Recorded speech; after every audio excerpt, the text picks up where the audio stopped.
Lo que vamos a hacer ahora es empezar a ver fenómenos que solamente son explicables si consideramos a la luz como una onda. Y como les dije antes, esto es como una prueba más a favor de la teoría de Maxwell de que la luz es una onda electromagnética. Y bueno, obviamente estos fenómenos que los estamos pensando a través de luz valen para todas las ondas electromagnéticas. O sea, acá lo estamos haciendo para la luz, pero valen para todas, aunque no las podamos ver. Entonces, lo que hizo Young era utilizar una lámpara, usa un filtro para obtener luz de un único color, en este caso particular rojo, y eso imagínense que en esa época no tenían un láser como para decir, bueno, dale, voy y compro un láser rojo. Entonces, para poder tener luz de un solo color, o sea, monocromática, utilizó un filtro. Y utilizó dos rendijas. Y cuando hizo incidir la luz en las dos rendijas, observó un patrón de franjas brillantes y oscuras. El tema acá es cómo explicamos ese patrón de franjas brillantes y oscuras. Entonces nos podemos hacer una serie de preguntas al respecto de este experimento. O sea, pusimos luz, la filtramos para que nos quedara monocromática, la pasamos por dos rendijas y vimos un patrón de franjas brillantes y oscuras. Y uno, si lo piensa así con rayos, lo único que tendría que haber visto es una región más brillante en el medio donde se superponen las luces de las dos rendijas y que iba perdiendo brillo a medida que se alejaban del medio. En cambio se ve eso, un patrón de franjas brillantes y oscuras. Entonces, y encima casi de la misma intención. Entonces, bueno, ¿cuál es el motivo? Entonces nos podemos hacer una seguidilla de preguntas. ¿Por qué Young utilizó un filtro para hacer este experimento? ¿Por qué se utilizan dos rendijas y no dos fuentes? Es decir, ¿por qué no puse dos lamparitas separadas de la distancia que puso las rendijas y filtré la luz? ¿Por qué directamente usé dos rendijas? ¿Cuál es el origen de las franjas oscuras? Esas que comentábamos recién, si ustedes lo piensan, uno no esperaría que empiecen a aparecer franjas oscuras entre las brillantes. ¿Y por qué esta experiencia es una prueba del comportamiento ondulatorio de la luz? Lo tenemos que contestar todas esas preguntas teniendo en cuenta lo que ya sabemos. Entonces, lo que tenemos que contestar son estas cuatro preguntas a partir de lo que sabemos de que la luz se comporta como una onda. Entonces, acá miramos, este dibujo lo que representa es la plaquita con las dos rendijas. Es un corte, como que cortamos y nos quedan un pedacito de las dos rendijas y estamos viendo las ondas que pasan. Tenemos la plaquita con los agujeritos de las rendijas que la estamos viendo como desde arriba, en un corte desde arriba. Y acá atrás pusimos la pantalla que se veía ahí donde vamos a ver el patrón de franjas brillantes y oscuras. Entonces lo que decimos, bueno, mira una onda que sale de la rendija 1, mira una onda que sale de la rendija 2. Si las dos llegan con la misma fase, se van a sumar. Bien, porque si las dos, por ejemplo, llegan con una cresta, se suman las crestas. Si llegan con un valle, recuerden que le llamábamos crestas a los máximos y valles a los mínimos. Llegan con un valle, van a llegar las dos con valles. Así que en principio uno esperaría que acá se sea un punto brillante. Si nos corremos en otra dirección, si miran esto, acá hacemos la misma idea. Llegan los dos casi al máximo, o sea que llegan en fase a este punto. Si llegan en fase se van a sumar. Este punto también va a ser un punto brillante. Y es sus alrededores, ¿no? Porque si van llegando en fase, un poquito desfasados, van a seguir sumando. Por ejemplo, si les llegan todos con la cresta, digamos, de la onda, cresta de la onda, y se van a sumar las crestas. Pero después, si están un poquito corriditas, también se van a sumar. El tema es que no llegue lo que pasa acá. Esta llega con una cresta. Y la que viene de la rendija C1 llega con un valle. Entonces, en este punto, estas dos están opuestas y se restan. O sea, el desfasaje entre estas dos hace que siempre lleguen opuestas. Entonces, este punto es una franja oscura. Y siempre va a ser una franja oscura. Es un patrón estable. No es que cambia conforme la onda llega. Bien, siempre llegan con el mismo desfasaje. O sea que las que se suman siempre se van a sumar y las que se restan siempre se van a restar. Entonces, tenemos que encontrar la forma, vamos a hacer hoy cuentas, para ver cómo hacemos para que lleguen y generen franjas brillantes o para que lleguen y generen franjas oscuras. Al menos vamos a hacer en cuenta para sacar el medio de la franja brillante y el medio de la franja oscura, ¿no, Flavia? Tal cual, tal cual. Eso nos alcanza para más o menos determinar. Sí, sí. Entonces empecemos a contestar las preguntas. ¿Por qué Young utilizó un filtro. Si ustedes miran este dibujo y la explicación que yo les di, obviamente este dibujo depende de la longitud de onda. No es lo mismo que yo envíe la roja, como decíamos recién, la que usó el filtro rojo, que un verde. Va a tener otra longitud de onda. Entonces, en este punto, tal vez las ondas rojas lleguen en fase y se sumen y hagan un punto brillante, y las ondas verdes no. Bien. Pero por ahí yo me corro un poquito más para acá, y las ondas verdes sí llegan en fase ahí, las rojas no. Y imagínense que tendríamos todo el espectro de colores. Entonces, ¿qué nos terminaría pasando? Que sería muy difícil observar un patrón, así como el que les mostré en el primer dibujo, porque a estas franjas rojas tendría que ir sumándole franjas de otros colores desplazadas, porque la posición de las franjas brillantes depende de la longitud de onda. O sea, si ustedes hacen una con una longitud de onda más grande superpuesta a este dibujo, van a ver que no necesariamente llegan en fase como están llegando estas de acá que representan al rojo, por ejemplo. También si hacen un azul, les va a llegar con otra fase. Y entre medio todas las más. Entonces probablemente ahí tengan una franja oscura azul. Pero al costadito tengan una verde, una amarilla, ¿no? Ahí lleguen. Entonces van a tener como un continuo y no van a poder determinar dónde está el centro de la franja oscura o el centro de la franja brillante de algo.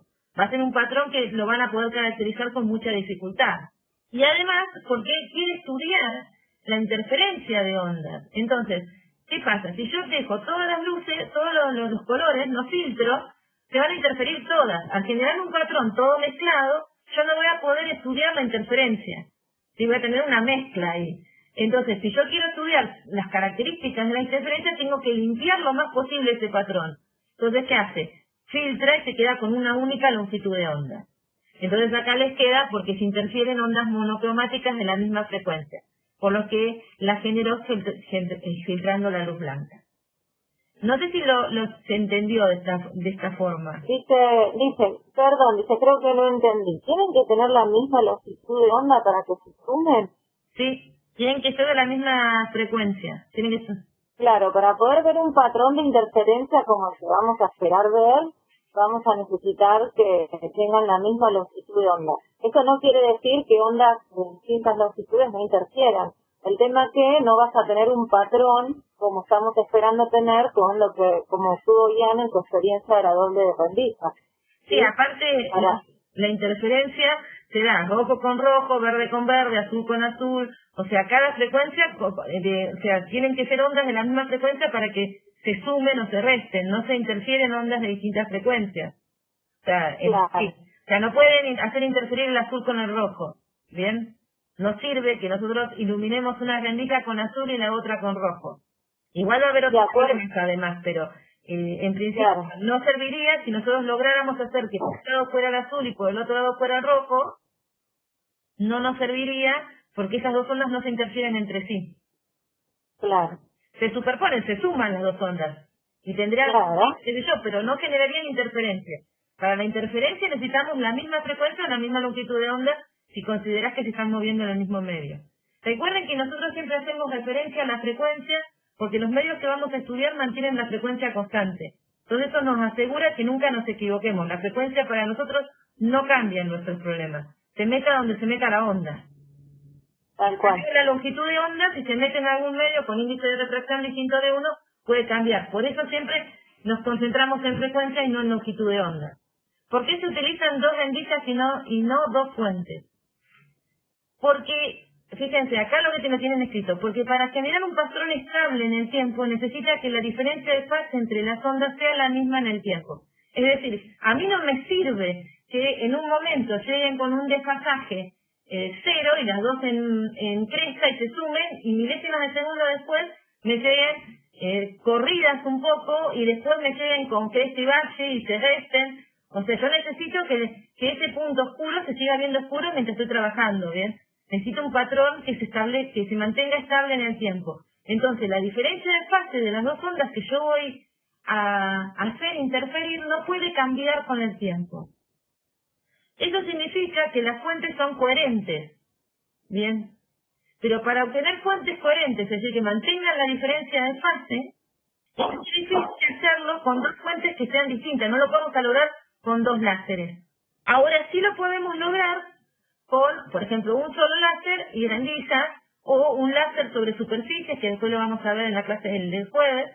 Es decir, para conseguir coherencia entre las ondas, que significa que mantengan la misma diferencia de fase a lo largo del tiempo, de modo que donde se suman, y donde me da franja brillante es brillante siempre y no me va cambiando como cierro los ojos, vuelvo a mirar y a los oscuras, bien, si era brillante sigue brillante, y necesito coherencia, y la coherencia es mantener la diferencia de fase entre las ondas, y eso no se logra con dos fuentes, se logra con una sola, porque la fuente, ella con sí misma va a ser coherente siempre, digamos.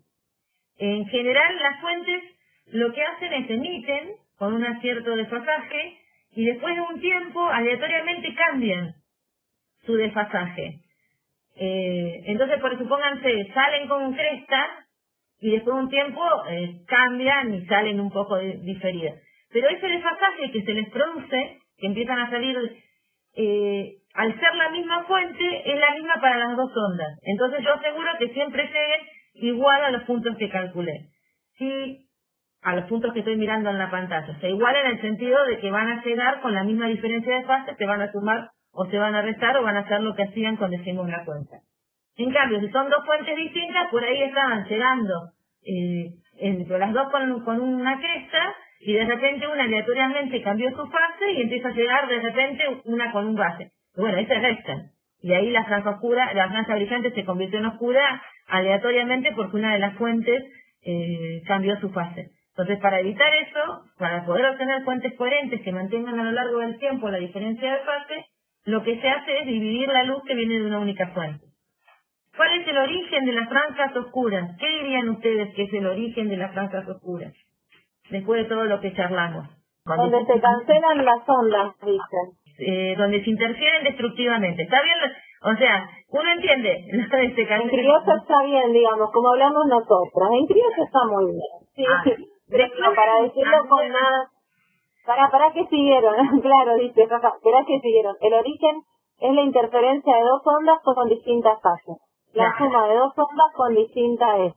Muy bien. Con distintas S que tiene una particularidad. El desfasaje es pi, para que esa franja oscura les quede una con, o al menos bastante desfasadas, como para que quede una con máximos y otra cerca del mínimo, para que se resten. Claro. Ahora vamos a hacer las cuentas. O sea, esto todo es el calentamiento para la parte de cuentas que tenemos que hacer. Entonces, la explicación es la interferencia destructiva de ondas provenientes de dos rendijas. ¿Por qué en esta experiencia es una prueba del comportamiento ondulatorio de la luz? ¿Cómo explicarían ustedes que esta experiencia es una prueba de que la luz es una onda? Se comporta como una onda. Porque piensen que con esto damos pie a la teoría de Maxwell. Por esto que se resta. Claro, porque no podríamos explicar este patrón de otra forma, si no lo pensamos como la superposición de ondas. Si fuese partícula, claro, exactamente. Si fuese partícula no tendríamos franjas oscuras, ¿no? Nunca tendríamos... Ustedes en casa siempre pasaría... hacer un dibujito donde dibujen dos rendijas en la pantalla y hagan rayitos saliendo de las rendijas y háganlo llegar a la pantalla y van a ver que no les van a aparecer franjas oscuras a menos que decidan que esos rayos son vectores de propagación de ondas. Y llegar con distintas fases. Si no hacen eso, no les van a aparecer franjas oscuras, porque siempre van a sumar la luz. Si solamente pensándolo como ondas pueden justificarlo. Bien, entonces ahora viene la parte de cuentas. Entonces vamos a hacer la primera parte de cuentas, que es, o sea, no estamos pensando en rendijas. Dentro de 2 clases, o sea, la semana que viene las rendijas van a tener otro efecto, pero ahora vamos a suponer que ese efecto no nos importa, ¿bien? Y que solamente estamos prestando atención a la interferencia, que se comportan como dos fuentes puntuales. O sea, vamos a suponer que las rendijas son muy chiquitas, muy angostas. La clase que viene, la otra, pues la que viene lo vamos a hacer haciendo iluminar placas, vamos a saber cómo funcionan los recubrimientos antirreflectantes, vamos a trabajar con otras cosas.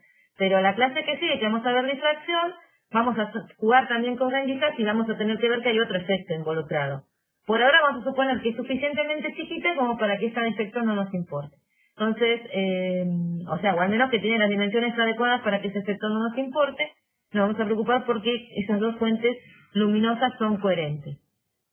Nos vamos a hacer interferir dos ondas provenientes de fuentes luminosas coherentes. Vamos a asegurar que esos frentes de ondas que llegan a la pantalla son planos porque alejamos mucho la pantalla, ¿bien? Y vamos a suponer que tienen las mismas direcciones de polarización y propagación porque también, si nos alejamos mucho, el frente de onda es plano y salen de la misma fuente, ¿no? Porque estamos asegurando que son la coherencia. Entonces acá en el enunciado tenemos, de acuerdo a las condiciones anteriores, escribamos a las dos ondas que se van a interferir asumiendo coherencia, porque las sacamos de la misma fuente, mismas direcciones de polarización y propagación, porque aseguramos frente de onda plano y además en la misma fuente, o sea que está polarizada igual, y monocromáticas de igual frecuencia. Bien, porque solamente vamos a poder hacer interferir ondas con la monocromática, o sea, de la misma frecuencia. Entonces, escribimos dos ondas que tienen, como vienen de la misma fuente, tienen la misma amplitud, por eso las dos se llaman esteros. Bien, y como tienen la misma polarización y demás, no nos preocupamos mucho por la dirección D porque los dos están en la misma dirección. Y vamos a suponer que la dirección de propagación es la dirección del eje Y. Bien. Bien. KI menos omega T, una va a tener una fase phi1 y la otra va a tener una fase phi2. Vamos a sumarlas. Vale. O sea, que sean monocromáticas y de igual frecuencia, quiere decir que K y omega, fíjense que en las dos es el mismo, ¿sí? Justamente lo único que cambia adentro del seno es la fase. Eso es lo único que tienen diferente. Bueno, entonces sumamos la expresión y dicen, bueno, y acá no sé ni para dónde salir. No, bueno, esto es como en física, pero no, porque hasta acá, si no sabes este truquito, no te explicar a favor eso. Pero en física uno para sumar ondas, que el seno, que la suma de dos senos era igual a dos veces el coseno de la diferencia de los argumentos sobre 2 más el seno de la suma de los argumentos sobre 2. Esto se usó mucho en física 1 para sumar ondas mecánicas y ahora lo vamos a hacer acá para sumar ondas electromagnéticas. Aplicando esta identidad, fíjense que nos queda. El 2 aparece acá de la identidad, el E0 ya lo teníamos y como saqué factor común en seno, me queda seno de esto más seno de esto. Entonces el 2 viene de la suma de los senos, entonces tengo que hacer el coseno de la diferencia de los argumentos, que cuando hago esto menos esto, me queda phi2 menos phi1, porque lo demás se simplifica, dividido 2, y después la suma me quedaría 2 veces coseno de KI menos omega T, más phi2 más phi1, todo sobre 2, o sea que acá distribuí el 2 y me queda esta expresión. O sea, simplemente apliqué la identidad trigonométrica. Y acá, si yo les preguntara la amplitud del campo resultante, ¿cuál me dirían que es? Bien. 2 es 0. Y díganme una cosa, ¿la parte oscilatoria cuál es? Fíjense en cuánto se parece este campo a lo que tenemos arriba. La del seno, claro, la parte del seno preguntan. Claro, ¿Qué varía con la coordenada y el tiempo? Esto no varía con la coordenada del tiempo. Esto es un número. No, tal cual. Parece feo, pero es un número, ¿sí? Es un coseno de alguien. No sale el coseno de alguien. Las ondas acá, pero no son variables temporales, son el desfasaje, el que tiene la onda. O sea, la amplitud, dicen, incluye al coseno también. Bien, eso mismo. Exactamente. Muy bien. Para calcular la intensidad, fíjense que yo que hacía un medio de epsilon 0, pues estamos en el aire o en el vacío, la velocidad de la luz, por la amplitud del campo eléctrico al cuadrado. Toda la amplitud del campo eléctrico al cuadrado tiene todo este pedazo. Así que todo esto. Bueno, acá lo que hago es sacar el 2, convertirlo en un 4, 2 al cuadrado, sacar el 0 cuadrado y dejar el coseno cuadrado acá. Y entonces vuelvo a mirar la expresión y fíjense que esto que está acá, que es un medio de epsilon 0 c por E0 cuadrado, lo puedo llamar I0, que sería la intensidad de una de las ondas. O sea que tengo 4 veces la intensidad de una de las ondas por el coseno cuadrado de la diferencia de fase. Esto lo vamos a llamar intensidad máxima. Entonces la intensidad de producto de interferencia de dos rendijas tiene un máximo, la intensidad máxima por el coseno cuadrado de la diferencia de fase de las dos ondas dividido 2. O sea que esta, si ustedes la grafican en algún lugar o ustedes deben ser de los GeoGebra, boys, digamos, porque sé que el análisis de sesiones, si pueden graficarla, por ejemplo, en el GeoGebra, y van a ver que dependiendo de estos valores, la pueden graficar en función de, a esto lo pueden llamar delta phi, x ponele y algo para que les quede la función, si lo grafican en función de esta diferencia, van a ver que les va a aparecer máximos y mínimos, porque en realidad esta diferencia de fase, que es la diferencia de fase que mirábamos en los dibujitos, es la que determina que en un punto en la pantalla vemos brillante o vemos oscuro. ¿Bien? Entonces, el objetivo, porque esto es I máximo, esto es un valor, lo único que puede darnos cero es la diferencia de fase, o darnos máximo para tener máximo brillo ahí. Entonces vamos a centrar la atención en la diferencia de fase. Ahí tenemos de vuelta la expresión, y vamos a decir que las franjas oscuras corresponden a una interferencia destructiva. O sea que cuando se interfieren de modo que ese punto les queda oscuro, se llama destructivo. Tengan en cuenta que ni bien se corren de ese punto, empieza a aumentar un poquito la intensidad, lo que pasa que no es perceptible para nosotros. Tal cual. Terminamos viendo nada más, pero el 0,0, el oscuro total, que no hay nada de intensidad, es el punto que vamos a determinar ahora. Y después alrededor empieza un poquito a variar la intensidad hasta que realmente empieza a subir y aparece la franja brillante, y también alrededor de la brillante hay una variación que empieza a decrecer. Entonces vamos a buscar interferencia destructiva, que significa que la intensidad nos da en ese punto en particular cero y es el centro de la franja oscura. Entonces, ¿cómo quiero este cero? Para que sea destructiva la intensidad de la luz, para que sea una franja oscura, la intensidad de la luz me tiene que dar cero. La única opción es que el coseno cuadrado me dé cero, con lo cual que el coseno me dé cero. ¿Cuándo el coseno me da cero? Cuando el argumento del coseno es un múltiplo impar de pi sobre 2. Entonces, obviamente yo puedo ir reemplazando acá, este n es un número entero que puede ser negativo o positivo. Bien. Y incluye al cero. El cero es el centro. Bien, entonces vamos ahora y decimos que la diferencia de fase, porque simplificamos los dos, y decimos que la diferencia de fase son múltiplos impares de pi. ¿Y qué significa múltiplos impares de pi si lo piensan en la onda? ¿Qué pasa en una onda si nos movemos pi? O si le sumamos o le restamos, ¿no? ¿Sí? Claro. Es lo mismo que decir que si nos movemos. ¿Qué le haríamos a la onda?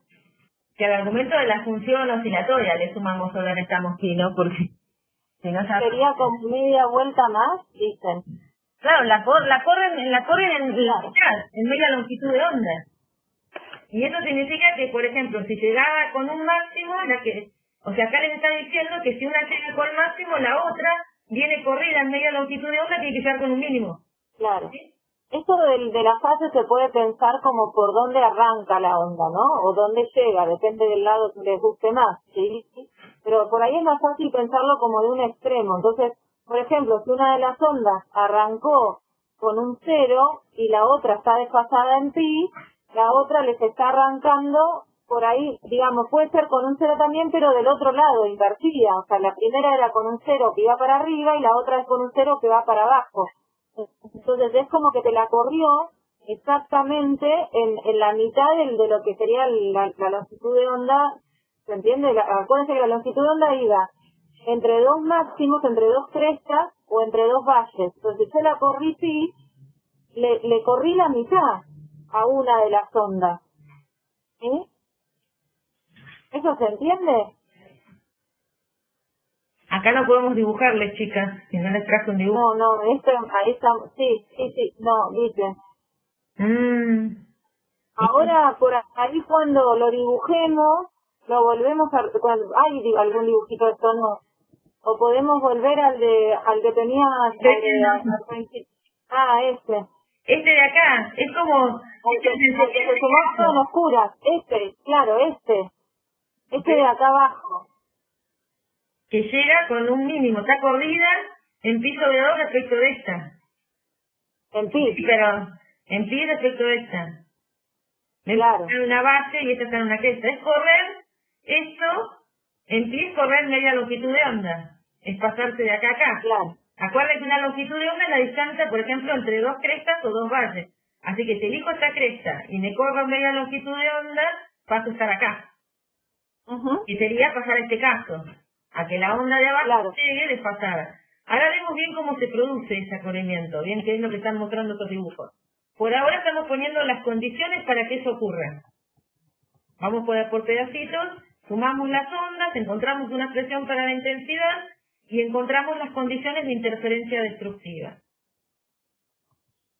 Franjas brillantes corresponden a la constructiva, ahí tienen que llegar en fase las ondas.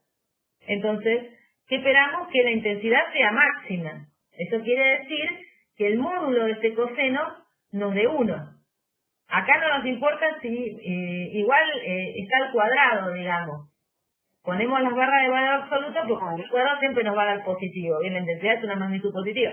Pero ponemos las barras de valor absoluto porque el coseno puede dar más o menos 1, pero nosotros, como está al cuadrado, no nos importa si da más o menos 1. Porque está al cuadrado nos va a dar siempre 1. Entonces, ¿cuándo se cumple que este módulo me dé 1? Cuando el coseno me dé más o menos 1. Es decir, cuando el argumento sea un múltiplo entero de pi. Fíjense que si yo pongo 0, el coseno da 1. Si pongo 1, es el coseno de pi da menos 1. Si pongo 2, es el coseno de 2pi da 1 y así. Y como voy para el otro lado, lo mismo, es una función par. Entonces, ¿cuánto están desfasadas las ondas? Ahora, y están desfasadas en 2pi. Eso quiere decir que las corrieron una longitud de onda completa, una respecto de la otra. ¿Bien? Entonces van a llegar, si llegaban a ese punto todos en cresta, van a llegar todas en cresta, digamos. Se suman. ¿Bien? Porque casi llegan superpuestas a ese lugar. Las ondas están en fase y m es el orden del máximo. Bueno, acá hay una aclaración. M representa, en este caso, o sea, vamos a hablar de los órdenes, a veces depende de quién les hable, ¿no, Flavia? Sí, ay, no, esto a veces es tan confuso, pero no se preocupen. Nosotros vamos a llamar orden. Entonces, si yo les digo orden 0, es poner m igual a 0. M igual a 0 significa que la diferencia de fase es 0. Eso vamos a ver ahora que es el centro. Bueno, ahora tenemos las condiciones de destructiva y constructiva. Vieron que hicimos como construyendo. Sumamos las ondas, hicimos una cuenta, le pusimos condiciones para que den máximos o mínimos. La intensidad no aplicamos nada, hicimos cuentitas nada más. Y llegamos a qué diferencia de fase tienen que tener para generar destructiva, que significa el centro de la franja oscura, o constructiva, que es el centro de la franja brillante. Pero ahora tenemos que pensar cómo se relaciona esto con la posición que observamos en la pantalla, las franjas brillantes y oscuras, y con la separación de las rendijas. Entonces ahora tenemos que hacer alguna cuenta. Más. Acá en el dibujo, fíjense que volvemos a tener ese corte donde se ven las dos rendijas, la fuente luminosa, que cuando estemos lejos va a quedar bastante plana. Las dos ondas están representadas por estas dos líneas, o sea, las ondas estarían moviéndose por acá. Y R2 y R1 representan los caminos ópticos, o sea, las distancias que recorren las ondas. Entonces, la distancia que recorre la onda proveniente de la fuente 1 para llegar a la pantalla es más chica que la distancia que recorre la onda que proviene de la fuente 2 para llegar a la pantalla. ¿Eso lo ven? A ver, este punto P es cualquier punto de la pantalla donde vamos a poder ver nosotros el patrón de interferencia. Claro, es un punto que ponemos si queremos ver qué da. En particular, ahora ese punto con este punto vamos a tratar de encontrar el centro de franjas brillantes o oscuras, que podemos hacer cuentas como para ver en cualquier punto que nos da. Pero por ahora vamos con estas interferencias. Entonces, tenemos las dos rendijas, acá hay un punto P en la pantalla, y sabemos que las ondas provenientes de las dos rendijas van a quedar con una diferencia de camino óptico que se llama delta. Normalmente lo vamos a encontrar así, siempre lo llamamos delta. Bien. Delta, sí. Exacto, ¿viste? No, creo que nunca lo llamamos de otra forma. No. Así que, gracias a Dios. Bien. Tal cual. Entonces, lo que hacemos acá es que como la pantalla estaba muy lejos, lo que se supone es que si bien ustedes acá en el dibujo no está tan lejos, Y uno, si yo trazara una línea acá, a ver si me sale, bueno, imagínense que me salió la línea, y trazar una línea acá, ustedes me dirían, bueno, este ángulo obviamente no es igual que este, y tampoco es igual que el ángulo que se forma entre la línea que va del centro de la distancia entre las dos rendijas al perpendicularmente hasta la pantalla y la línea que va del centro de las dos rendijas, de la distancia entre las dos rendijas al punto P. Dicen, este ángulo y este ángulo no son los mismos. Pero, si yo alejo mucho la pantalla, se van a parecer bastante. Entonces, rebobinando, las dos ondas provienen de una fuente, tienen que recorrer diferentes caminos, con lo cual van a llegar desfasadas por esa diferencia de camino que recorren. Esta es la pantalla, en esta pantalla van a generar un patrón y yo quiero ver en un punto prioritario qué voy a tener en esos puntos.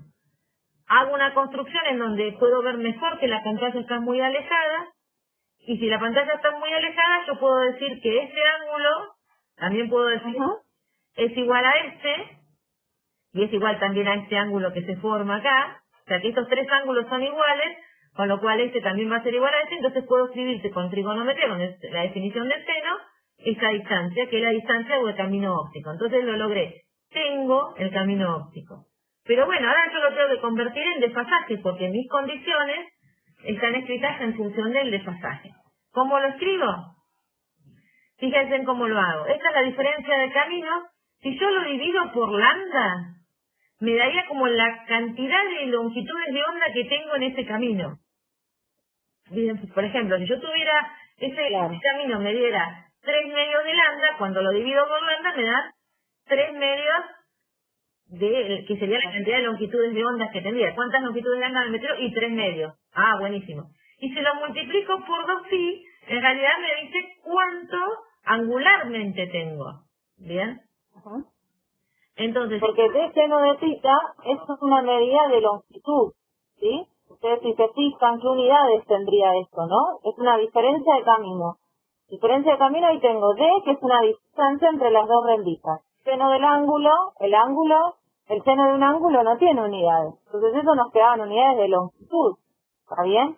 Esto de diferencia de fase, para que les quede también como la idea, que a veces en las guías confunde mucho, la diferencia de fase no es más que pasar de la diferencia de camino que está medida en unidad de longitud, pasarlo a unidades angulares, pero en radianes lo estamos pasando, ¿sí? No lo estamos pasando a grados hexagesimales. Lo estamos pasando a unidades de radianes. ¿Está bien? Entonces saco las fracciones que tengo, sería como hacer una regla de 3, ¿no? Una cosa así. Tal cual. Saco las fracciones que tengo de longitudes de onda y las multiplico al ángulo para saber la fracción en ángulo. Exactamente. 2pi sobre lambda es como la equivalencia entre pensar la onda en longitudes de onda, o sea, en unidad de longitud, y su equivalente en unidades de radianes. Entonces cada vez que quiero pasar de un sistema al otro, me tiene que aparecer como equivalencia este 2pi sobre lambda, ¿no? Entre un sistema y el otro de medida. También lo pueden pensar así. Por ahí a veces, pensándolo como un pasaje de unidades, lo que no se tienen que olvidar, ¿qué significa cada cosa? El delta, como diferencia de camino óptico, la diferencia en el recorrido que hacen las dos ondas para llegar a un punto P, y la diferencia de fase, que a veces aparece como un phi, ¿no?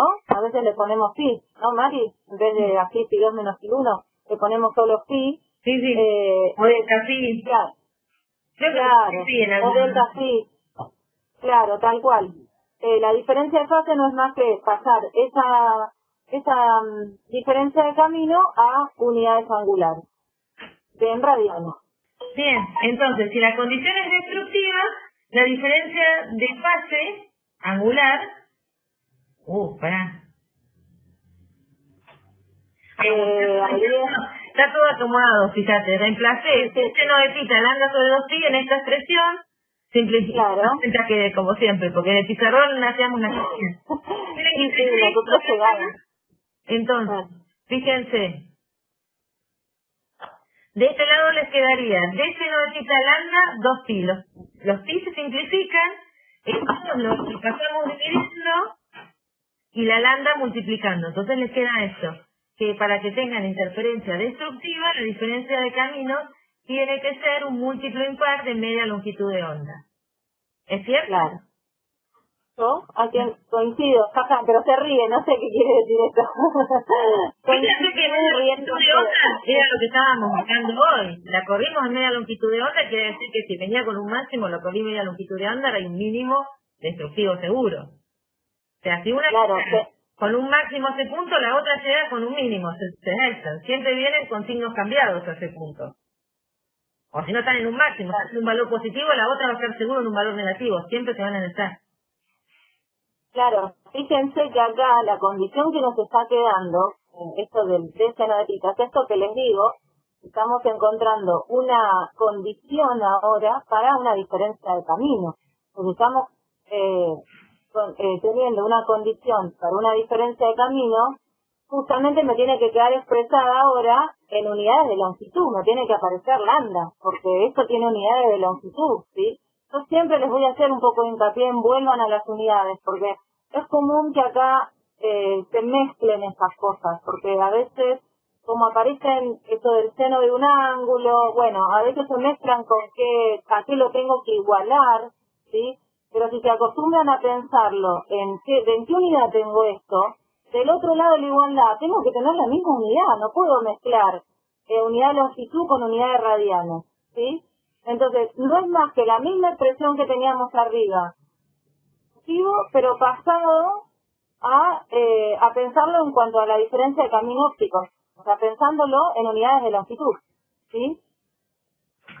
Bien, vamos a la siguiente. Para constructiva hacemos lo mismo, pero agarramos la expresión que está de este lado, reemplazamos de seno de tita, 2pi lambda, o sea que el 2pi de este lado se nos va con el 2pi de acá, el lambda va a pasar multiplicando, y nos queda la condición para que aparezca el máximo. De seno de tita es igual a m lambda. Fíjense que si yo pongo m igual a 0, me aparece un máximo. En cambio, en el otro, bueno, y en m igual a 0, me aparece lambda sobre 2 acá, no 0, ¿ven? O sea, si yo pongo m igual a 0 acá, me da el seno de tita igual a 0. ¿Estamos de acuerdo en eso? M igual a 0, eso es 0, D no puede ser 0 porque la distancia entre B indica el seno de tita igual a 0.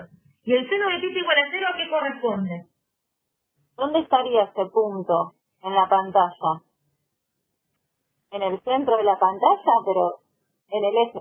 Claro, muy bien, sí, estaría en el centro de la pantalla, en el eje. Sí, porque sería el círculo 0, o sea que estaríamos acá, justo en el centro determinado, justo miran, desde las dos rendijas, se ve el medio de la pantalla es en una franja brillante. En cambio, fíjense que las franjas oscuras, si yo pongo m igual a 0, el orden 0, me queda que d seno de tita es igual a lambda sobre 2, o sea que me da un ángulo seno de tita determinado, que lo tengo que calcular, y lambda sobre 2. De hay que hacer la cuenta y calcular lo que va. Vamos a ver esta aproximación, que es, si la pantalla está muy lejos, este ángulo es pequeño. Si el ángulo es pequeño, el seno se parece a la tangente. Ah, miren una cosa. ¿Viste la onda que yo le decía al principio? No debe estar en Y. Y esto sí, en X se tendrían que propagar, ¿no? Sería una sí, igual, sí, estaría bien. Igualmente esto es para medirlo sobre la pantalla. Que bueno. Sí, pero para no confundir que le llamamos la misma... Está bien, sí. Se ve que como que uno ya, una vez que la suma, deja de prestarle atención a la dirección de propagación. Tal cual. Por ahí cuando ellos se ponen a pensar, eso les hace ruido. Bien, a la onda que empezamos al principio, cuando sumamos, se propaga en X, no en Y. Después, cuando les arreglo la teoría, se las acomoda. Bien, entonces, vamos acá y decimos que la tangente es el opuesto, que es la posición sobre la pantalla, dividido el adyacente, que es la distancia de la pantalla a las rendijas. Entonces, usando eso, reemplazo el seno por I sobre L, y las dos expresiones para franjas oscuras y brillantes, que serían destructivas y constructivas, me dan las posiciones sobre la pantalla en las que tendría que aparecer. Bien, reemplazo I sobre L acá y acá. Bien, reemplazo acá, voy a obtener I oscuro. ¿Sí? Entonces paso la D dividiendo, por eso está el 2D, y la L multiplicando. Y aquí mismo, la D dividiendo y la L multiplicando. Entonces ahí logré encontrar una expresión de dónde voy a encontrar exactamente las franjas, y fíjense que ahí me van dando las posiciones, pero no angular, sino en metros, digamos, si tenemos todas las unidades adecuadas. Ponemos todas en las mismas unidades. Fíjense que me queda en una unidad de longitud, porque lambda está en metros o en nanómetros, o que sea, esto también es una unidad de longitud, L, y D también es una unidad de longitud, así que esto supone que sería metro cuadrado sobre metro, me queda metro. Si lo hacen en metros, es la unidad que quieran hacer. Con esto determinamos posiciones de franjas oscuras y brillantes, y pasa esto que decíamos, ¿ven? Si yo pongo m igual a 0 y brillante es el 0, que era lo que estábamos diciendo hoy, que también se veía acá. Y si yo pongo el 0 acá, fíjense que no me da que la franja oscura está a un costado. Entonces vamos a hacer una cuenta, que es el problema 2. Entonces dice, en el experimento de doble rendija de Young, que ocurre con la separación de... ¿Qué ocurre? Le falta falta el signito o algún acento, algo, ¿no? Sí, le falta el acento. Yo no lo escribí eso, yo me lo copié de la dotación. Entonces, capaz que lo corrigieron y después no. ¿Qué ocurre con la separación entre franjas brillantes?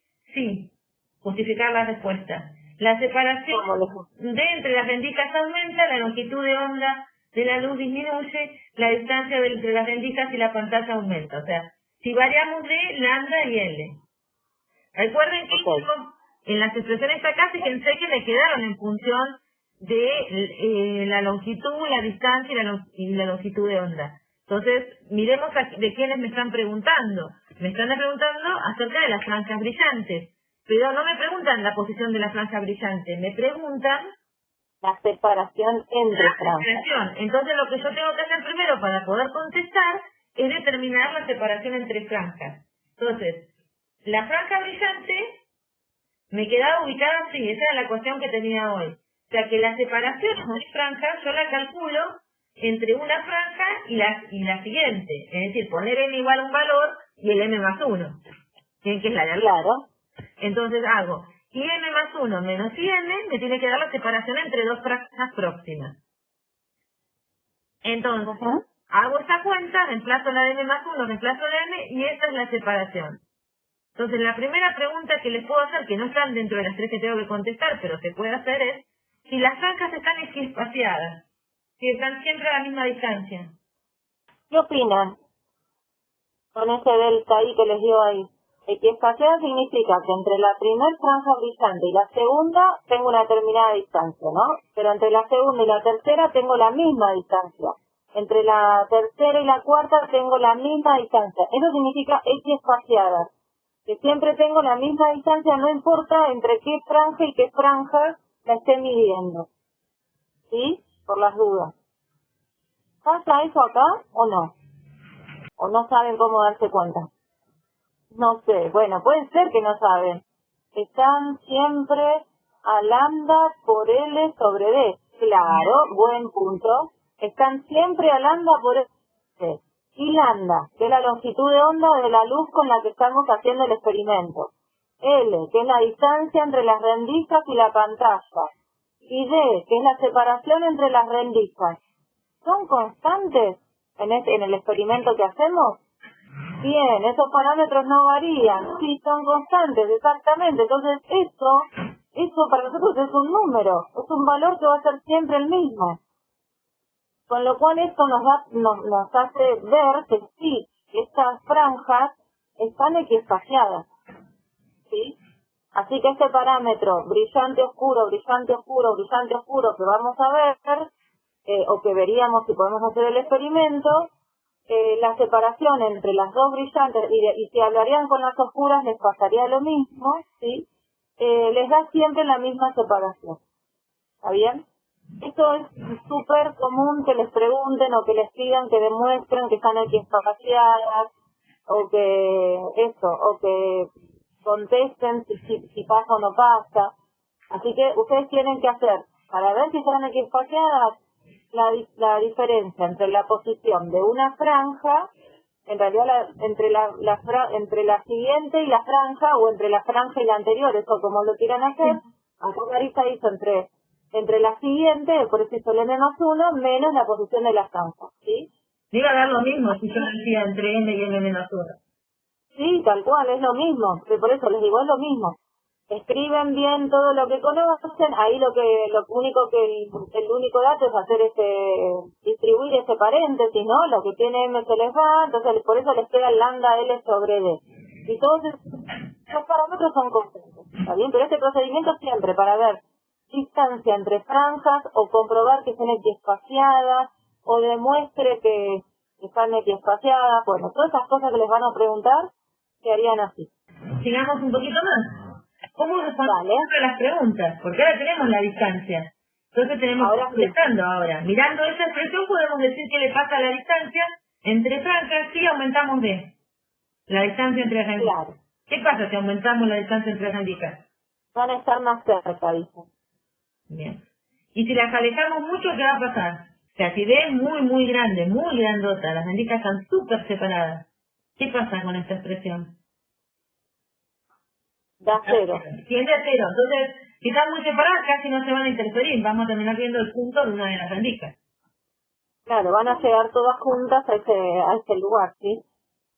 Bien. O sea, tener una sola. Es como iluminar una sola rendija, no tengo patrón. Y ahora con lambda. Tenemos que ahora con un poquito de onda. Ok. Por ejemplo, teníamos rojo y vamos para el azul. ¿Qué va a pasar? Si lambda disminuye, ¿qué pasa? Disminuye la separación. Claro, y era eso lo que yo les quería contar hoy cuando hacíamos las cuentas. ¿Se acuerdan que yo les decía por qué usó luz monocromática? Y porque si usaba policromática le iban a ir apareciendo en distintos lugares los máximos y mínimos de intensidad. Entonces al final no iba a poder determinar nada porque se le iba a superponer todos los colores. O sea, iban a empezar a ver como un degradé de colores, ¿bien? Y no iban a poder determinar dónde está la franja oscura, por ejemplo. Bien, y nos queda la última. Sí. Si aumentamos L, que es la distancia entre las rendijas y las pantallas. Esta es más fácil. ¿Qué pasa ahí? Aumenta la separación. Esto es lo mismo que es cuando alejan la pantalla de una linterna, ¿no? Es la misma lógica. Claro. Que hace más grande. Se va haciendo a costa de la intensidad, ¿no? Claro, acá justo se hace más grande que no disminuye prácticamente la intensidad, entonces no van a tener ese problema. Bueno, otro problema. Porque eso como... Ahora con cuenta. Claro, no, sí, para relajar un poco, porque si no, muchas... Utilizando luz de longitud de onda 650 nanómetros. Eso más o menos rojo, ¿no es cierto? Sí. Se ilumina dos rendijas separadas a una distancia de 0,25 milímetros. Y se observa el diagrama de interferencia sobre una pantalla que está situada a 1 metro del plano de las rendijas. O sea, la pantalla está a 1 metro del plano de las rendijas. La distancia del centro de la pantalla es... calcular. La distancia calcular la distancia del centro de la pantalla en que se observará la primera franja oscura. ¿Bien? Entonces, tenemos que ir a la expresión. Bueno, ahí se los arreglé, chicos. Ahora lo tenemos. 2m más 1, las franjas oscuras se ubican en 2m más 1, lambda L sobre 2D. Ahora, nos preguntan la primera franja oscura. ¿Dónde está la primera franja oscura? La pregunta de eso es para qué M tenemos que reemplazar ahí para obtener la primera franja oscura. M igual a 0. M igual a 0. Ahí aparece la primera franja oscura. Entonces, muy bien. Venimos acá y ponemos M igual a 0. Entonces, con M igual a 0, queda lambda L sobre 2D. Y oscuro es... Con ponerle un 2 adelante abajo en el denominador de lo que tachaste quedaba bien. Sí. Bueno, ya fue. Sí, tenemos. El tema es que en general nosotros, como sabemos que es simétrico, a veces damos como los resultados para un solo lado, o sea, como decir vamos para los positivos, pero en realidad debería ser positivo y negativo, ¿sí? Todo lo que equidistante es del eje. ¿sí? Bueno, entonces la tenemos, la oscura. Está en lambda y claro, un detalle de este ejercicio que como tenemos el valor de lambda, de D, de L, tenemos que dar un valor numérico de esa posición. ¿Sí? No pretendan que la Ojo, cultura se lo termine. Recuerden que tenemos que sobrevivir. Claro, no, pero digo, a diferencia de otros problemas que por ahí, si no recuerdo mal, el problema 1 de la práctica, en muchas partes tenía todo como más teórico, más que ustedes hacían los despejes y no reemplazaban por números. Pero recuerden siempre que donde les dan los valores numéricos, ustedes tienen que reemplazar por ese valor. Sí, L es 1 metro. Ahí no, por ahí no se ve bien el valor en el... Sí, por la tipología creo que. Sí, que te tal pone cual, pero es 1 metro. Y no parece un 1, es 1 metro. Tal cual. Pasen todo a metros, así les queda por ahí más fácil hacer las cuentas. Y bueno, de ahí ya les tendría que dar, ¿sí? Vamos a ver. La diferencia de fase entre las dos ondas que llegan a un punto de la pantalla distante de 1 centímetro del máximo central, y ahí les aclaran que es el orden 0. Y bueno, acá tenemos que rehacer la cuenta, porque nosotros hicimos la cuenta para saber dónde estaban las franjas, los centros de las franjas brillantes y las franjas oscuras. Pero ahora lo tendríamos que hacer más arbitrario, sabiendo el punto específico que nos va a dar ahí la diferencia de fase. Entonces, tenemos que volver a hacer el dibujito, tenemos que volver a plantear la diferencia de caminos ópticos, tenemos que volver a plantear la diferencia de fase que teníamos hoy, ¿se acuerdan? Y ahí fíjense que ya no puse si 2 menos si 1, sino que la llamé si, que era lo que decía Clarita. Después, como es diferencia de fase, ya la llamamos con un solo nombre a la... Entonces, la diferencia de camino vuelve a ser toda la cuenta que hicimos hoy. Eso está bien. Lo que pasa es que después que hicimos la cuenta, nosotros le aplicamos condiciones. Entonces vamos como repitiendo la cuenta. Calculo la diferencia de camino, calculo la diferencia de fase. Reemplazo para tener la diferencia de fase en función de D y lambda. Hago la aproximación en la que la pantalla está muy lejos. Lo reemplazo. Bien. Y entonces, acá, me preguntan si tengo todos los datos para terminar la cuenta. Por acá como que estoy haciendo la cuenta y terminé encontrando una expresión para la diferencia de fase en función de, no sé, el punto donde yo me ubico, que es este I, 2pi, la longitud de onda, la distancia de la pantalla y la distancia entre las renditas. Y no, dicen acá. ¿Cómo? Que I, el valor de I, no lo tenés. Eso creo que me quiso decir Iván. Leamos el enunciado. Fíjate que dicen, el dato de I está en la parte B, ahí en el enunciado. Dice, 2 ondas que llegan a un punto de la pantalla distante 1 centímetro del máximo central. Ah, está bien, no lo leyó el punto. Está. Acuérdense que el máximo central habíamos sacado la cuenta que está acá.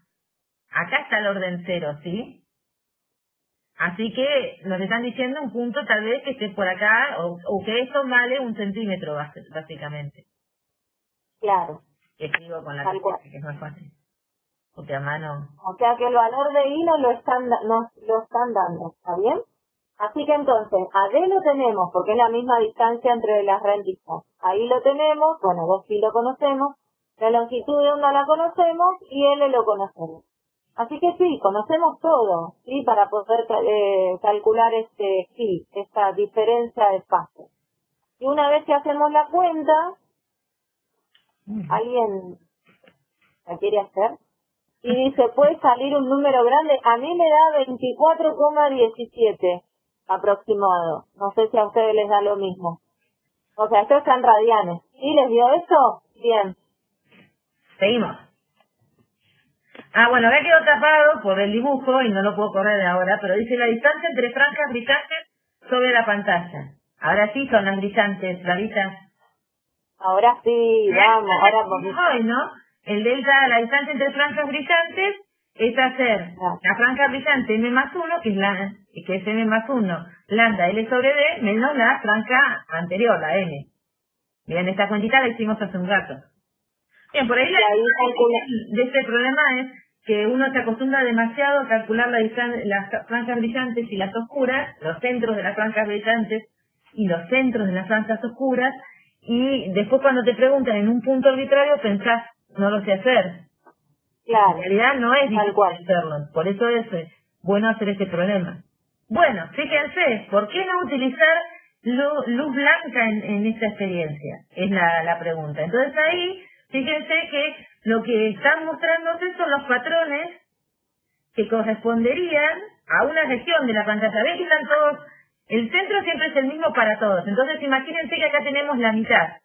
Que hay uno idéntico a este que sigue para el otro lado. Bien, simétrico. Acá estamos en la mitad, o sea, acá arrancamos los máximos centrales y empiezan las franjas oscuras y brillantes. Y hoy vimos que si disminuíamos la longitud de onda, como es ir del rojo hacia el azul, se acercaban las franjas brillantes y también se acercaban las franjas oscuras. Ahí está la cuenta, creo que de las franjas oscuras. Ah, pero creo que las dos están a la misma distancia, ¿no? Sí, quedan equidistantes así. Entre centros, ya sea, vamos a sumar las brillantes, las podemos tomar entre las azules, que como tienen menor longitud de onda que las rojas, están más cerquitas. Bien, entonces uno empieza a ver que si iluminan con azul, le van a aparecer ahí, desde el centro para allá, las azules, después las verdes, las amarillas y las rojas más separadas. Entonces, ¿qué va a terminar pasando? Esto. Claro. ¿Qué opinan? ¿Podrían medir acá el fenómeno de interferencia con un dibujo así? ¿Con una imagen en la pantalla de esa forma? Yo se los dejo a ellos. No. ¿Cómo me Yo busco voluntarios. ¿Cómo medir las franjas oscuras ahí? Si cuando viene algo, por ejemplo, quiero mirar el centro de la franja oscura y me aparece un azul. Me arruina todo. Tal cual. Entonces, ahí tienen una pregunta, a ver qué contestarían. ¿Cómo será el patrón de interferencia en el punto de Young si iluminaran las rendijas con luz blanca? O sea, es como describir ese patrón que puso Marisa ahí abajo, ¿sí? ¿Cómo lo describirían? Dice, ¿qué decía Jan en forma resumida? Yo llegué tarde a la teoría. Bueno, la experiencia de Jan te da un patrón como los que tenés arriba, ¿no? Con franjas brillantes, oscuras. O sea, Jan lo que hizo fue iluminar dos rendijas con una fuente de luz, que bueno, que igual le hizo varias cosas a la fuente, ¿no? La colimó, la filtró, bueno, varias cuestiones para tener las condiciones de luz coherente, monocromática y demás. Y obtuvo un patrón de interferencia que se parece mucho a los patrones que están arriba, o sea, pero de un solo color, porque para que sea monocromática vos tendrías o el azul, o el verde, o el amarillo, o el rojo. Nosotros, si lo hubiéramos hecho en el laboratorio, que algunos le recursó la materia y lo pudo hacer ese laboratorio, usábamos un láser rojo, y veíamos el patrón muy parecido a lo que está ahí abajo, como el rojo negro, ¿sí? Veíamos un patrón así. Ese es el patrón que podemos obtener con una experiencia de Jan, ¿está bien? Franjas brillantes y oscuras equiespaciadas, o sea que siempre la distancia entre dos franjas brillantes o dos franjas oscuras es la misma, y todas del mismo ancho también, ¿sí? O sea, son perfectitos, un patrón brillante oscuro, brillante oscuro, brillante oscuro, ¿está? Para tener ese patrón eran estas condiciones que les decía. Ahora, si ilumináramos las dos rendijas con luz blanca, obtendríamos un patrón como el que está ahí abajo. O sea, un patrón. Yo ya ahí también discutiría si eso es un patrón, ¿no? Porque no se ve lo mismo en todo este dibujo de colores, ¿sí? Un patrón esperamos que sea algo que se repite, algo que lo puedo describir como algo así resumido. Ahí yo no puedo decir mucho que eso sea un patrón, pero bueno, pero lo ponemos como ejemplo, ¿está bien? Una de las cuestiones del repaso, o punto 2 será del repaso, no sé. Sí, es el bien. En el segundo ejercicio del repaso les preguntaban cómo describirían el patrón de interferencia en un experimento de Jan, pero iluminaran las rendijas con luz blanca. O sea, se obtendrían ese patrón que está dibujado ahí a lo último. ¿Está bien? ¿Cómo describirían eso ustedes? Se ve como un espejado de colores equidistantes, pero no se denota la zona oscura y brillante. Sería policromático. Bueno, claro, pueden poner algo así, ¿no? El equidistante yo tampoco lo estaría viendo tanto, ¿no? Porque no sé bien dónde empezaría. Vería lo de que es como una reflexión especular, ¿no? Que de los dos lados se ve lo mismo, tal vez quiere decir esto. Claro, puede ser. Capaz que quiere decir porque... Pero no, obviamente es una superposición de los patrones de interferencia de todos los colores que constituyen la luz blanca, con lo cual uno no logra ver bien ninguno de los patrones, porque de hecho donde aparece el magenta debe ser probablemente la superposición del rojo con el azul, únicamente del rojo con el azul. Pero más allá del máximo central, digamos, después no hay zonas oscuras, por ejemplo, o yo no las alcanzaría a ver, ¿no? Se ve como un continuo de colores, pero no se alcanzan a distinguir las zonas de oscuridad, ¿no? Así que, bueno, por ahí esas son todas cosas que uno puede detallar de la diferencia entre este tipo de patrón con el que podemos obtener de la experiencia de Ian propiamente dicha. Bueno, ¿qué pasa si tenemos N rendijas? Yo no les voy a hacer la demostración porque son con factores, Flavita, y no me veo haciendo factores en esta pantalla. Y tampoco nunca se la hicimos porque nos conformábamos con que la entendiera. Ahí lo que tenemos que hacer cuando tenemos más rendijas es que tenemos que sumar más rendijas. Entonces, ¿qué le va a pasar cuando suma? Bueno, de hecho también se puede hacer, si no lo quieren hacer con factores, con sumatorias, con una serie y demás, también se hace la cuenta, pero no les va a gustar. Bien, si tenemos unas rendijas, lo que nos va a empezar a aparecer es un patrón que los máximos de interferencia siguen cumpliendo, los máximos, siguen apareciendo en el mismo lugar donde aparecían cuando había dos rendijas. Fíjense, acá aparece cuando hay dos rendijas, en la misma lugar aparecen cuando hay tres, y en el mismo lugar aparecen cuando hay cuatro, y si pusiera más rendijas, me seguiría apareciendo en el mismo lugar. Pero ¿qué pasa? Los máximos de interferencia se van afinando, los ven se van haciendo cada vez más finos, y entre medio de los máximos aparecen máximos secundarios, y el número de máximos secundarios chiquititos que les aparecen acá cumple una condición, que sea el número de rendijas menos 2. A ver si es cierto. Si tengo 2 rendijas, no tengo máximos secundarios. Si tengo 3 rendijas, tengo un máximo secundario entre cada máximo principal de interferencia. Y si tengo 4, me tendrían que dar 2 máximos secundarios entre cada máximo principal de interferencia. Y si tuviese 85 rendijas, ¿cuántos máximos secundarios tendrían? 83. Bien, 83. ¿Cómo serían los máximos de interferencia, los principales? Una línea, más intenso. Sí, principalmente se afinarían.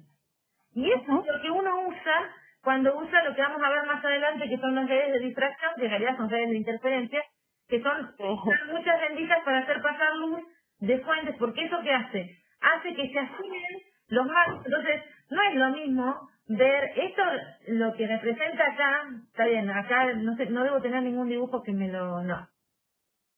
Igual esto es la explicación. ¿No tenés ningún dibujo que qué, Mari? Que lo muestre cuadradito, porque esto sería, esto sería la intensidad, en realidad la intensidad en función de la posición respecto del centro de la rendija. Entonces acá está el centro, del centro de la pantalla. Acá está el centro de la pantalla, por eso aparecen todo el máximo y empieza a decrecer. Nosotros lo vemos cuadrado porque no alcanzamos a notar este decrecimiento. Cuando lo empezamos a notar, empezamos a ver oscuro. Entonces pareciera que tiene una dada intensidad y después cae bruscamente, queda oscura y después empieza a subir. Claro. O sea, que esta subida sea tan abrupta hace que nosotros la veamos más cuadrada la cosa. Esa curvita que ya tiene, que la puede medir un instrumento, nosotros no lo disfrutamos con el ojo, lo veamos como franja. Entonces, terminamos viendo una franja brillante que por ahí es algo cuadradito así, y una franja oscura que sería de donde termina la brillante a donde, hasta acá, supónganse de la mitad. Entonces vemos cosas cuadradas en realidad. Claro, acuérdense que eso que está dibujado acá es propiamente la función esa de intensidad que obtuvimos al principio del I máxima coseno cuadrado, ¿sí? De la diferencia de fase, no deja de ser esa función. Eso es un coseno cuadrado, ¿está bien? donde tiene máximos y mínimos, ¿sí? Pero nuestro ojo, también discutimos que nuestro ojo como un sistema, como un objeto de medición, en realidad no es muy objetivo ni preciso, ni repetitivo, ni preciso, y tampoco es el mismo a veces para las mismas condiciones también nos puede llegar a cambiar. Entonces, cuando tenemos algo que brilla mucho contra algo que en algún punto se hace cero, ahí va a compensar. Y hay, por eso, justamente un montón de valores de intensidad que van bajando por esa curva que nuestro ojo no lo percibe, ¿sí? Nosotros realmente veríamos, como dice Marisa, franjas, o sea, rectangulitos brillantes y rectangulitos oscuros, ¿sí? Los No veríamos un punto oscuro. Los brillantes centrados en este máximo y los oscuros centrados en este. Y todos de la misma. Los mínimos esos. Claro. En este mismo. Bien, entonces, una de las cosas que pasa es, bueno, sí, aparecen en el mismo lugar, pero como bien dijeron ustedes, se van afinando porque tienen que ir haciendo lugar a los máximos secundarios que aparecen entre ellos. Entonces yo tengo un montón de máximos secundarios, porque puse muchas rendijas, los máximos principales se afinan. Aparecen en las mismas posiciones, pero se afinan. Entonces, si yo logro determinar este ángulo, que era una experiencia que ustedes hacían, en espectroscopía, podían determinar, por ejemplo, la longitud de onda de la luz que emitían determinadas fuentes de luz. Y a partir de ahí, o sea, medir el espectro atómico, digamos, de fuentes, no me acuerdo de qué se hacían, de sodio y no mercurio, y no había una de neón también. Sí, me parece que se hicieron gas noble, no era helio, era neón. Ah, me parece, ¿no? Sí, y después igual lo comparábamos, que esa experiencia era muy linda, la verdad. Lo comparábamos con el espectro de una lámpara incandescente para que vean lo que era un espectro discreto versus un espectro continuo también, ¿no? De emisión. Así que bueno, ahí charlábamos un poco, pero eso igual lo vamos a discutir un poquito, porque eso es en red de distracción. Algo podemos discutir, me parece. Claro, claro. Ahora por lo pronto es, que ustedes recuerden que si tienen N rendijas, primera condición, los máximos principales de interferencia aparecen en el mismo lugar que si tuvieran dos. O sea, DC notita igual a mil lambda. Ahí aparecen los máximos principales. Y entre medio van a tener tantos máximos secundarios como rendijas menos 2 tengan. ¿Bien? Y después pueden hacer la misma aproximación, o sea, esto supuestamente es una pantalla y nosotros estamos hacia ustedes a una distancia L, entonces pueden hacer la misma cuenta, poner esto girado y hacer la misma cuenta que estuvimos haciendo y calcular la posición sobre una pantalla, que sería medir estas coordenadas en función, o sea, la posición Y sobre la pantalla en función de la longitud de onda que están haciendo incidir, la distancia de la pantalla y la distancia entre las rendijas. Entonces tenemos un problemita que dice considerar un obstáculo con 3 ranuras puntuales separadas una distancia de iluminadas con una onda de longitud de onda lambda 0. Tenemos esto, un obstáculo tiene 3 ranuras, están separadas una distancia de y las que tenemos iluminadas con longitud de onda lambda 0. Representar cualitativamente la intensidad sobre la pantalla alejada una distancia d, con d mucho mayor que la distancia entre las ranuras, en función de la posición respecto al centro de las rendijas. ¿Saben hacer eso? ¿Les saldría o se dan cuenta cómo lo tendrían que hacer?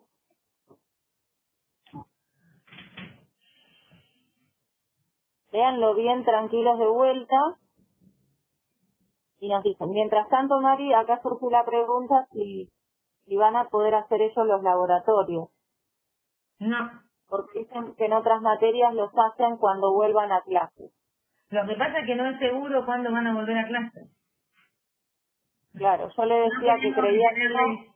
La idea era no retenerles la cursada de esta materia, porque piensen que estos laboratorios para ustedes pueden ser instructivos, formativos en formación general, pero por ahí no son determinantes en cuanto a sus carreras respecto a laboratorios, no sé, de prácticas que ustedes tengan que hacer, porque son farmacéuticos, bioquímicos, también son diferentes. Claro. Entonces, está bueno que vean esto en un laboratorio, que me crean, o sea, que en vez de ver los dibujitos que yo les muestro, vean que se pone la pantalla, el láser, se ve el patrón, que se aleja, entonces todo eso se puede hacer. Está bueno, pero si no lo ven, bueno, no es que su formación perdió tanto. Ahora los laboratorios que son propios de su carrera sí no los pueden perder. O sea, hay materias que deben ser determinantes en cuanto a lo que tienen que aprender a hacer como profesionales. Entonces la idea que tenemos será no retenerlos con esta materia dando vuelta solo por los laboratorios. O sea, al principio sí dijimos de patearlos para más atrás, pero ahora ya, o sea, no se sabe cuándo vamos a volver, nada, así que estamos planeando todo para cerrar y que al menos se liberen de esto. Por lo pronto sabemos por lo pronto saben, mañana van a tener las notas del parcial los que atendieron y se las debo. Les pido disculpas por la lentitud. Y el 2 si no me equivoco, ¿no? O le cambié la fecha, o es el 4, el 4. No, el 4. 4, no, el 2 es el de la otra materia que estoy. El 4 tienen la primera fecha del segundo parcial, así que vamos, que tenemos tiempo.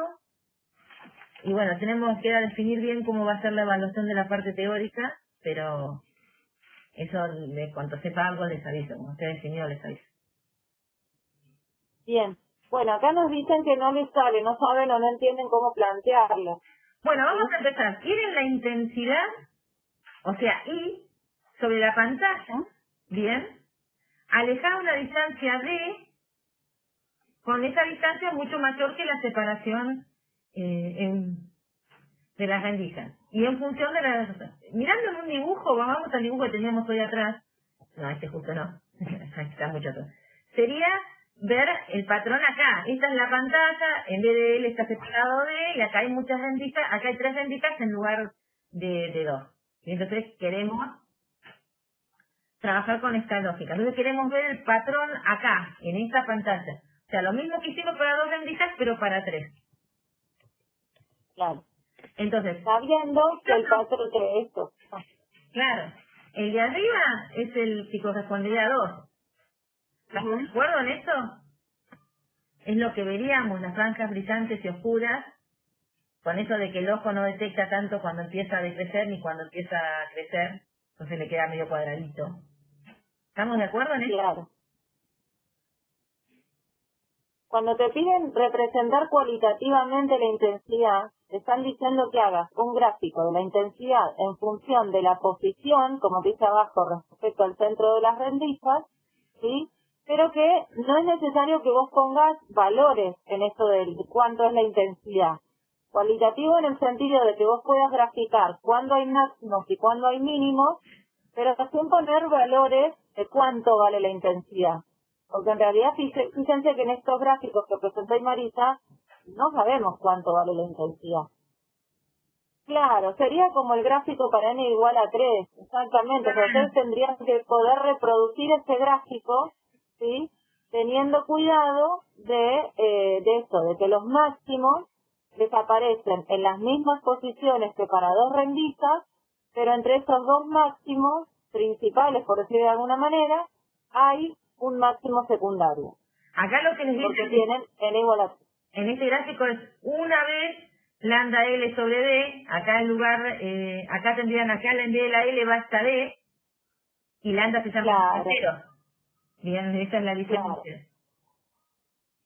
Exactamente. Entonces, esto es una lambda L sobre D, esta posición es 2 veces lambda L sobre D, 3 veces lambda L sobre D. Bien, son las posiciones de los máximos principales. Bien, entonces, reemplazando lambda 0 y L por ese D mayúscula. ¿Cuál es la separación entre franjas más brillantes? Está hablando de los principales. Si D es 0,15, lambda 0 sale 632 nanómetros y la distancia a la pantalla es 2 metros. ¿Cómo calculamos la separación entre franjas brillantes en ese caso? Delta I, dicen. Bien, ¿y cómo lo hacemos? Claro. Ahí está puesto el I brillante, si lo ven recuadrado ahí al ladito de donde dice casi n igual a 4, ¿no? Le puse el puntero, ahora que me desperté. Ahí que Marisa lo señala. ¿Me está ayudando bien? Ahí me hacía la función, ¿no? Pero digo, decimos, ahí está la franja brillante, a veces decimos que es de orden M, ¿no? O la enésima franja brillante, son distintas maneras. Bien, y de M más 1 menos I de M, perfecto. Y cuando haces eso, te queda lo que está escrito ahí abajo. Miren, le puse la cuentita y todo, Marisa, hoy. No se pueden quejar. Sí, me la lo verdad. dice. Bueno, acá tendría que, igual nunca la hago redonda. Fíjate que tendría que haber puesto ahí, ¿no ves? Que algo siempre A ver, espera, en vez de delta I, se puede hacer I brillante para M igual a 0 y luego para M igual a 1. Sí, también se podría hacer, el tema que a veces, bueno, viste que les gusta como que todo sea más formal, ¿no? Entonces, si vos querés demostrar que son equidistantes y que esto sucede para cualquier M, justamente la idea es no pararte en ningún M particular, hacerlo genérico. Esa sería la única salvedad. Por ahí te pueden acotar cuando lo haces eso, decir, pero solo vale para entre 0 y 1, ¿no? Porque vos lo calculaste ahí. No sé si se entiende la diferencia. Este resultado está en metros, tal cual, porque es una diferencia de distancia, sí, no de posiciones. Dice que Sí, nunca la termino del todo. Siempre algo me falta. Perfecto, genial, si se entiende. No es que esté mal, ¿sí? Simplemente es que queda más formal hacerlo para un M cualquiera. Bueno, pero es cierto. Esta era la última. Bien, un detalle que les voy a pedir, ¿puedo hacer una acotación más de este ejercicio? Antes. Sí, yo lo terminé. Bien, un detalle que les voy a pedir es que no confundan en estos ejercicios hacer un esquema de la situación, de esto de poner las rendijas, la pantalla, los ángulos, las distancias, con representar la intensidad sobre la pantalla, ¿sí? Ojo con eso, porque a veces por ahí también en algunos libros o en algunos textos se mezclan las cosas. El esquema del experimento, el esquema de dónde saco los datos y todo eso es la representación de las dos rendijas, la pantalla lejos, los rayitos, todo. Ahora, si les piden representar, como les piden cualitativamente la intensidad, hay que ir a un gráfico como estos que están acá arriba, ¿sí? O sea, ustedes tienen que meterse en la cabeza que cuando me piden la intensidad me tiene que aparecer una gráfica sin valores pero de un coseno cuadrado, ¿está bien? Tienen que aparecer esto de crestas y valles, ¿sí? Tienen que aparecer, o sea, máximos y mínimos, ¿está bien? Ubicados en las posiciones que tengan que estar ubicados de acuerdo al ejercicio, pero a no confundir ese tipo de gráficos, ¿está bien? Por dudas le digo, porque sé que en esta parte a veces esas cosas las confunden. Sí, una desventaja es que muchas cosas nosotros representábamos en el pizarrón y mostrábamos en la clase que ahora no podemos hacer. Porque tampoco me sirve el PET, porque viste que el PET no funciona en paralelo, se queda. Ah, no, claro, porque la otra vez los videos eran cuadro a cuadro, no se notaba nada. No sirve para que vean nada, o sea, no tiene sentido. Otra vez me voy a forzar. Claro, ¿ves?